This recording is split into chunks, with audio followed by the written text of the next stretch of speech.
আমার নাম রিনা। আমি ২৩ বছরের এক তরুণী, কিন্তু ভাগ্যচক্রে বিধবা।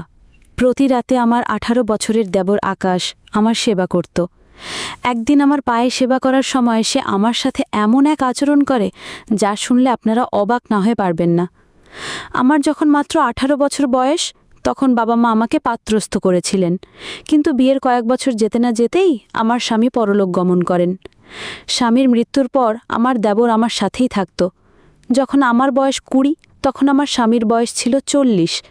আমার বিয়েটা বেশ বয়স্ক একজনের সাথেই হয়েছিল। তিনি আমার চেয়ে বয়সে অনেক বড় ছিলেন। আমি এক দরিদ্র পরিবারের মেয়ে ছিলাম, তাই আমার বাবা মা ভেবেছিলেন যে আমার স্বামীর বয়স বেশি হলেও তার অগাধ সম্পত্তি আমার ভবিষ্যৎ সুরক্ষিত করবে। তারা তার অর্থ ও সম্পদ দেখেই আমার বিয়ে দিয়েছিলেন। বয়সের পার্থক্যটা বড় করে দেখেননি। কিন্তু বিয়ের পর স্বামীর সাথে কয়েক বছর কাটানোর পরেই তিনি হঠাৎ মারা যান। তার মৃত্যুর কারণ ছিল অতিরিক্ত মদ্যপানের ফলে লিভার নষ্ট হয়ে যাওয়া। আমার স্বামী দামি মদের শৌখিন ছিলেন এবং প্রায় বন্ধুদের সাথে বাড়ির বাইরে রাতভর আমোদ প্রমোদে মেতে থাকতেন। আমি সারাদিন বাড়িতে থেকে নিজের দায়িত্ব পালন করতাম। অনেক সময় আমার মনে হতো, আমার প্রতি যখন স্বামীর কোনো টান বা অনুভূতিই নেই, তাহলে তিনি কেন আমাকে বিয়ে করেছিলেন? বিয়ের পর তিনি কোনো দিন ভালোবেসে আমার সাথে দুটো কথা বলেননি। প্রথম দিনই সাফ জানিয়ে দিয়েছিলেন, দেখো রিনা, তোমার যত টাকার প্রয়োজন হয় আলমারি থেকে নিয়ে নেবে। বাইরের কোনো জিনিসের দরকার হলে বাড়ির চাকরকে বলবে, কিন্তু তুমি কখনো বাড়ির বাইরে যাবে না। আর একটা কথা মনে রাখবে, আমি কখন বাইরে যাচ্ছি বা ফিরছি এসব নিয়ে আমাকে কোনো প্রশ্ন করবে না। এটা আমার সম্পূর্ণ ব্যক্তিগত বিষয়। তখন আমার বয়স কম ছিল বলে স্বামীর কথার গভীরতা পুরোপুরি উপলব্ধি করতে পারিনি। আমি বুঝতে পারিনি যে তিনি কেবল বিয়ে করে সামাজিক দায়িত্ব পালন করেছিলেন, সংসারের প্রতি তার কোনো মনোযোগ ছিল না। এমন নয় যে তিনি আমার সাথে একেবারেই কথা বলতেন না, প্রয়োজনের ভিত্তিতে বলতেন, কিন্তু আমি তার স্ত্রী হিসাবে যে ভালোবাসা আর সঙ্গ পাওয়ার আশা করছিলাম তা কখনো পাইনি। ধীরে ধীরে যখন আমি এই শূন্যতা অনুভব করতে শুরু করি, তখন আমি আমার বাবা মায়ের সাথে বিষয়টা নিয়ে আলোচনা করেছিলাম। আমি তাদের বলেছিলাম যে আমি টাকা পয়সার স্বাচ্ছন্দ্য পেলেও স্বামীর ভালোবাসার সুখ পাইনি। আমার কথা শুনে বাবা মা আমাকে বোঝাতেন, দেখ মা, ভালোবাসার চেয়ে টাকা অনেক বেশি মূল্যবান। আমাদের বাড়িতে তুই তো দেখেছিস কি ভীষণ অভাব ছিল, তোদের আমি দুবেলা পেট ভরে খাওয়াতেও পারতাম না। কিন্তু যেখানে তোর বিয়ে হয়েছে সেখানে অন্তত অর্থের অভাব নেই। তোর ওই বড় ঘরে বিয়ে হয়েছে বলেই আজ আমরাও দুবেলা খেতে পারছি। তাই এসব ছোটোখাটো ব্যাপার নিয়ে মন খারাপ করিস না। তারা এসব বলে আমাকে সান্ত্বনা দিয়ে শ্বশুরবাড়িতে পাঠিয়ে দিত, কিন্তু আমার মনের কষ্টটা তারা কখনো বুঝতে চেষ্টা করেননি। টাকা পয়সা দিয়ে ভালো খাবার কেনা যায়, কিন্তু ভালোবাসা বা স্নেহ তো কেনা যায় না। তবে একটা বিষয় ভালো ছিল, আমার স্বামী বিয়ের পর থেকে আমার দরিদ্র বাবা মাকে প্রতি মাসে অর্থ দিয়ে সাহায্য করতেন। এজন্য আমি মনে মনে খুশি হতাম যে তিনি অন্তত আমার পরিবারের কথা ভাবেন। কিন্তু আমার প্রতি তার কোনো যত্ন বা দায়িত্ববোধ ছিল না। এভাবেই আমার জীবনটা একঘেয়েভাবে কেটে যাচ্ছিল। আমি ঘরের দায়িত্ব পালন করতাম আর তিনি বন্ধুদের সাথে আমোদ ফুর্তিতে ব্যস্ত থাকতেন। এভাবে কয়েক বছর কেটে যাওয়ার পর যখন আমার স্বামী হঠাৎ মারা গেলেন, আমি তখন একেবারেই একা হয়ে পড়ি। আমার এই অবস্থা দেখে আমার দেবর আকাশ আর বিদেশে ফিরে যায়নি। সে ছোট থেকেই বাইরে পড়াশোনা করত। আমার স্বামী ভালোভাবেই জানতেন যে তার ভাই যদি তার সঙ্গে থাকে তাহলে সেও তার মতো উচ্ছৃঙ্খল হয়ে যেতে পারে। তাই ভাইয়ের উজ্জ্বল ভবিষ্যতের কথা ভেবে তিনি তাকে বাইরেই রেখেছিলেন। আমার শ্বশুর শাশুড়িও বহু আগেই মারা গিয়েছিলেন।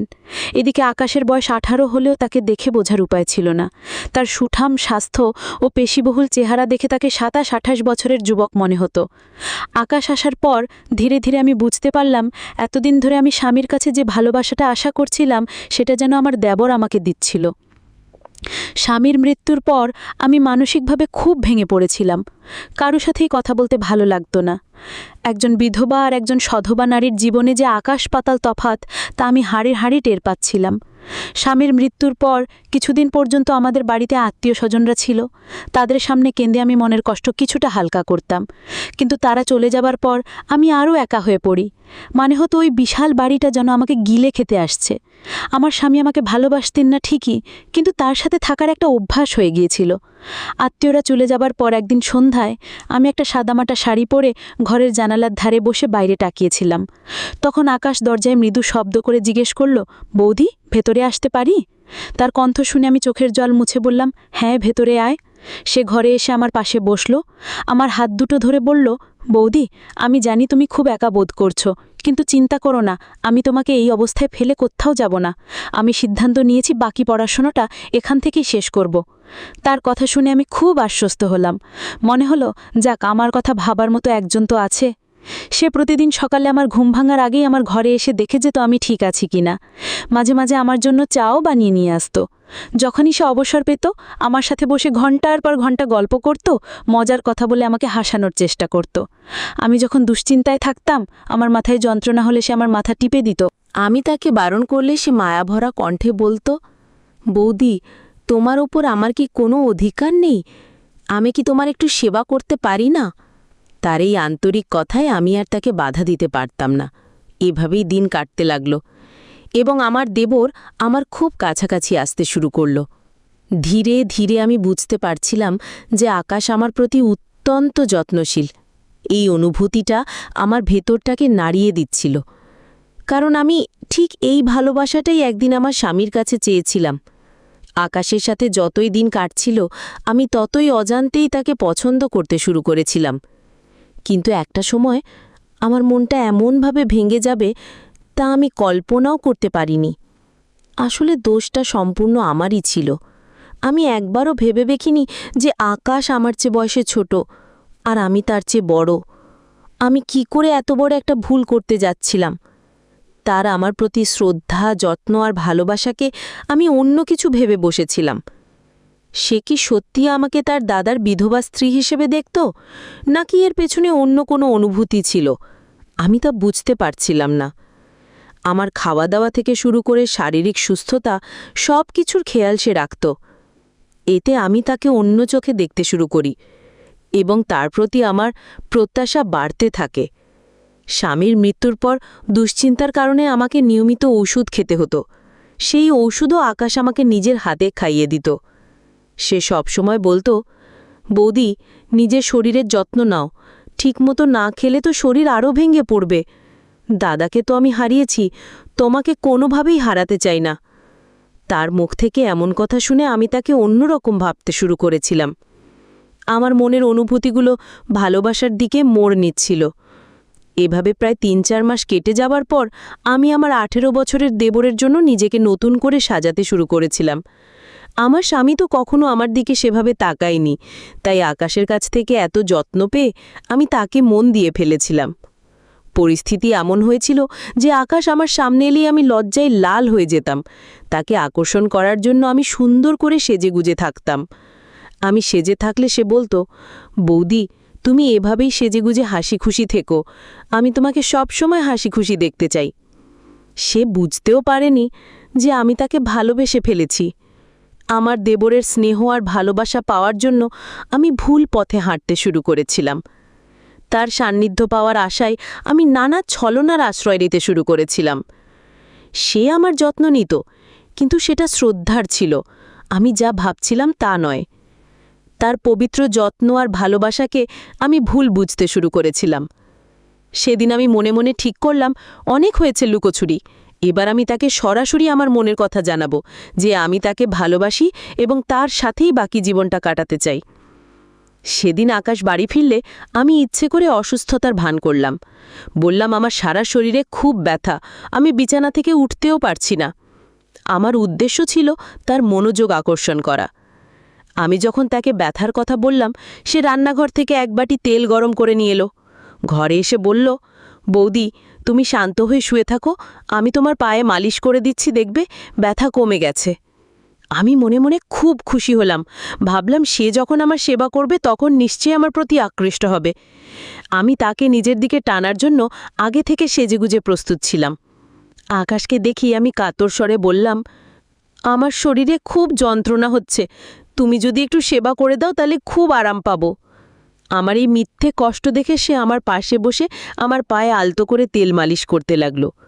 তার স্পর্শে আমার ভীষণ আরাম হচ্ছিল এবং আমি মনে মনে অন্য এক জগতে হারিয়ে যাচ্ছিলাম। আমি ঠিক করে ফেলেছিলাম, আর দেরি না করে এবার তাকে আমার মনের কথাটা বলেই ফেলব। কিন্তু ঠিক সেই মুহূর্তে আমার পায়ের তলার মাটি যেন সরে গেল। আমার ১৮ বছরের দেবর আমার পায়ে মালিশ করতে করতে মৃদু হেসে আমার দিকে তাকালো। তারপর মাথা নিচু করে বলল, বৌদি, আমি তোমাকে একটা কথা বলতে চাই। অনেক দিন ধরেই ভাবছি কথাটা তোমাকে বলবো। তার কথা শুনে আমি উত্তেজনায় অপেক্ষা করছিলাম। ভাবছিলাম সেও নিশ্চয়ই আমাকে ভালোবাসে এবং সেটাই এখন বলবে। সে আমার দিকে তাকিয়ে মুচকি হাসছিল। তখনই আকাশ আমাকে বলল, বৌদি, আমি যে কথাটা বলবো সেটা শুনে তুমি রাগ করবে না তো? আমিও তার দিকে তাকিয়ে মৃদু হেসে বললাম, না না, রাগ করব কেন? তোর যা বলার আছে মন খুলে বল। আমি তো তোর মনের কথা শোনার জন্যই অপেক্ষা করছি। তখন আকাশ বলল, বৌদি, আমি পিয়া নামের একটি মেয়েকে খুব ভালোবাসি এবং তাকে বিয়ে করতে চাই। কিন্তু তোমার অনুমতি ছাড়া আমি তাকে বিয়ে করতে পারবো না, কারণ আমি তোমাকে মায়ের মতো শ্রদ্ধা করি, তাই আমি তোমার এত যত্ন নিই। মায়ের মতো বৌদির আশীর্বাদ না পেলে আমি আমার পছন্দের মেয়েকে বিয়ে করতে পারবো না। আমি মন থেকে তোমার আশীর্বাদ চাই। তার মুখ থেকে এই কথাগুলো শোনার পর আমার মাথা ঘুরে গেল। আমি কিছুক্ষণের জন্য স্তব্ধ হয়ে গেলাম। লজ্জায় আমি বুঝতে পারছিলাম না যে আমি আকাশের সাথে কিভাবে চোখ মেলাবো। আমার মুখ লাল হয়ে গেছিল। আমি স্বপ্নেও ভাবতে পারিনি যে আকাশ আমাকে মায়ের মতো মনে করে আমার সেবা যত্ন করত, আর আমি তার সেই পবিত্র ভালোবাসাকে ভুল বুঝেছিলাম। তার কথা শুনে আমার চোখ দিয়ে জল গড়িয়ে পড়ল।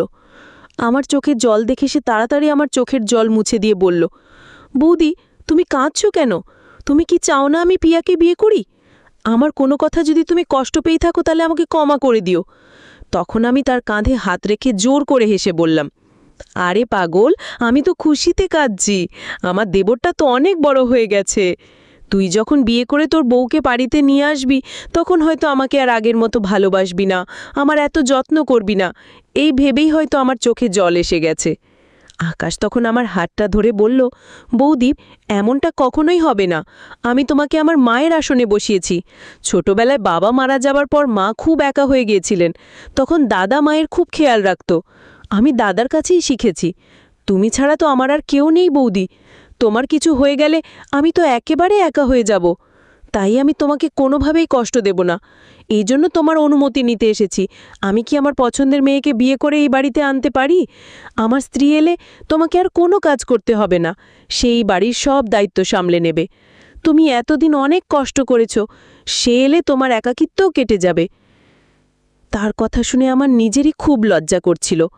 আমি যে ছেলেটির কাছে অন্য কিছু পাওয়ার আশায় এত ছলনা করেছিলাম, সে তো আমাকে তার মায়ের সম্মান দিয়েছিল। সেদিন আমি নিজের ভুল বুঝতে পেরে মনে মনে প্রতিজ্ঞা করলাম যে আমি আর কখনো আমার দেবরকে সেই ভুল চোখে দেখব না। তারপর আমি আনন্দের সাথেই তার পছন্দের মেয়ের সাথে তার বিয়ে দিয়ে পিয়াকে এই বাড়িতে নিয়ে এসেছিলাম। এখন আমরা সবাই একসঙ্গেই থাকি। আমিও আমার দেবরকে নিজের ছেলের মতোই স্নেহ করি। আকাশের আমার প্রতি ভালোবাসাটা যেহেতু মাতৃস্নেহের মতো ছিল, তাই আমি আর কোনোদিন তাকে আমার মনের কথা জানাইনি। আমিও নিজে খুব লজ্জিত ছিলাম। আমি বুঝতে পেরেছিলাম যদি ভুল করে আমি তাকে আমার অনুভূতির কথা বলে দিতাম তাহলে সে হয়তো আমাকে ছেড়ে চলে যেত। আমি কখনোই চাইনি যে আমার ছেলের মতো দেবর, যে আমার এত খেয়াল রাখে, তাকে আমি হারাই। তাই আমি আর কোনোদিন আমার মনে তার প্রতি কোনো গলদ চিন্তা আসতে দিইনি। সেদিন থেকে আমরা সবাই একসঙ্গেই মিলেমিশে বসবাস করি। ভালোবাসা তো নানা রকমের হয়। মায়ের সাথে ছেলের ভালোবাসা, স্বামীর সাথে স্ত্রীর ভালোবাসা, ভাইয়ের সাথে বোনের ভালোবাসা। ঠিক তেমনি দেবন আর বৌদিরও ভালোবাসা খুব পবিত্র হতে পারে। পার্থক্য শুধু এটাই যে আমরা সঠিক সময় সঠিক ভালোবাসাটা বুঝতে ভুল করে ফেলি, যেমনটা আমি করেছিলাম।